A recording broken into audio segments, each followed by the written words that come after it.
Hey guys, welcome to my channel, Own Your Own Freedom. And today I just wanted to start a series of short questions that we, as whether it be toxic relationship survivors or narcissistic abuse survivors, seem to ask when we're in the relationship or we're leaving the relationship. They're just some things that there's questions that we ask ourselves, and maybe we ask other people, because in a relationship with someone who is toxic, who has an arrested development, meaning emotionally they are still a child, they're still damaged and still broken and empty human beings, there are just some things that just don't get resolved, some conversations that don't get had, and there's sort of like a tactic that toxic people use and go to sort of make sure that nothing actually gets resolved, that they don't have to admit wrongdoing. And so these are some of the questions that I feel like it will be good to answer. And if you have anything you'd like to add, you can write a comment down below with the hashtag #OwnYourOwnFreedom, and I will be happy to continue the conversation down there. But here's the first question. This is the question that I had for my ex narcissist, because he had this thing that it was almost like I could predict when he was going to say something like this, say something in response to a question that I had for him, and to do these tactics that I will mention now. But one of the questions, and the title of this video is, why can't he just answer the question?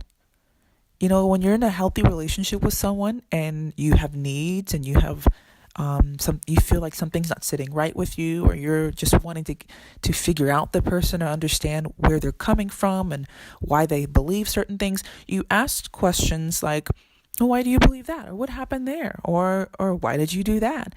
But toxic people, especially those who are narcissistic, or I've had experience with people who are, have borderline tendencies, where they're so needy and desperate for attention, and like and most borderlines are pretty narcissistic because their thoughts are so self-driven, but they can't answer basic questions. They avoid them. And here's some of the tactics they do, and here's the main reason they do these tactics that I will mention, and it is to deliberately control the narrative.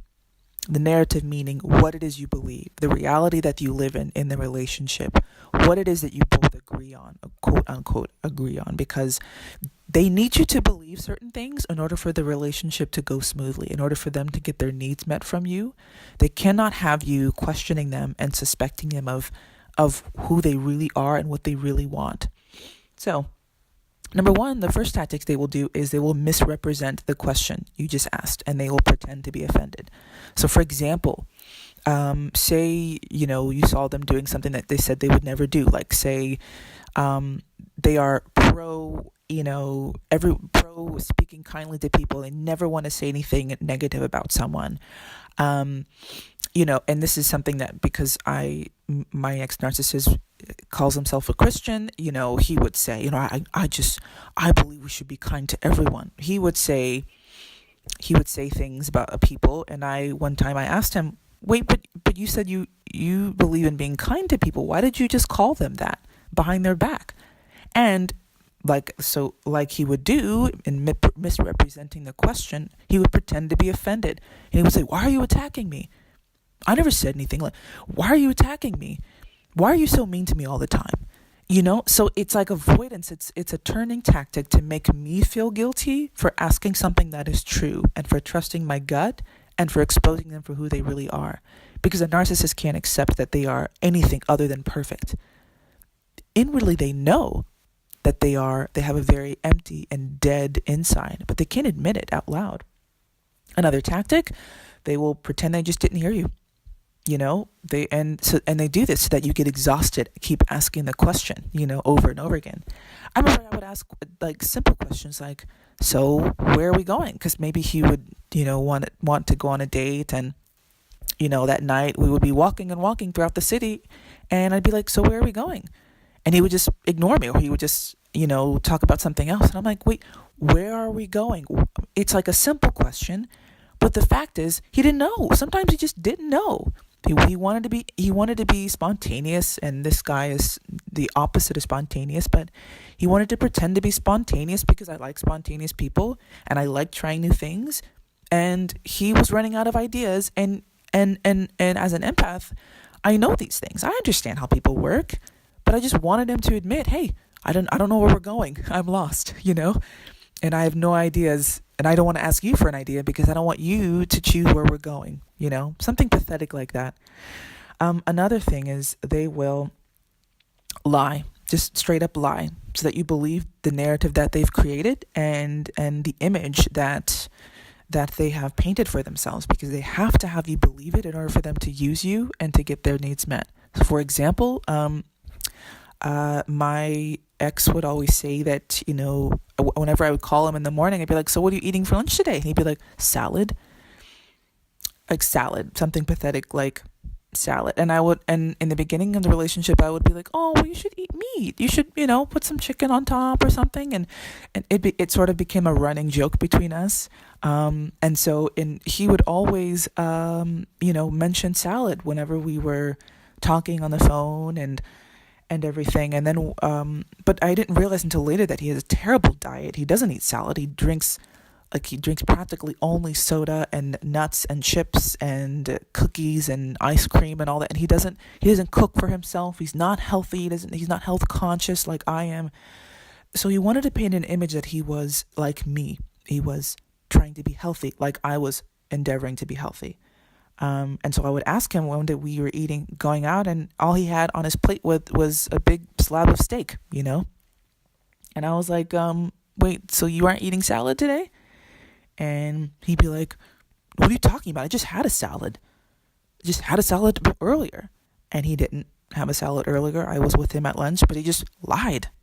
Like in the moment, narcissists just lie about things because it feels good in the moment and it gets what they need in the moment. But we, as smart individuals, don't fall for it, And then the last one, they'll just ignore that you asked.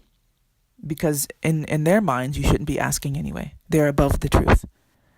They're above us asking questions because they are above the truth. They believe that no one should be questioning their integrity. No one should be questioning their motives and the truth, the objective truth, because they believe that that they are the truth. That the truth belongs to them. That truth is what they make it. And actually, I just want to make a comparison really quickly, because politically, I don't know if you guys have been paying attention, but there seems to be a lot of this going on, whether it be on TV or in personal conversations with people.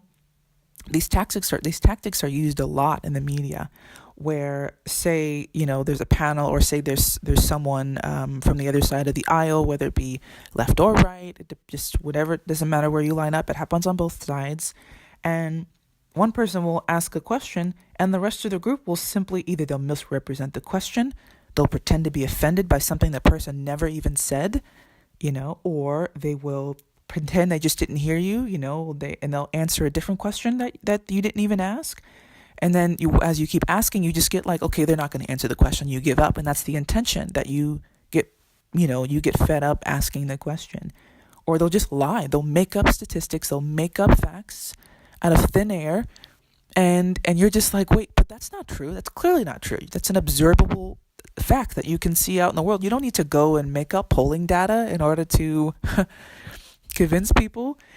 And then lastly, sometimes they'll just ignore your question, because they believe whatever they believe, their ideology is higher than facts. It's higher than questions from people. And if you don't understand, it's because you're dumb or you're ignorant or something. And they're above the truth. Their ideology is above the truth.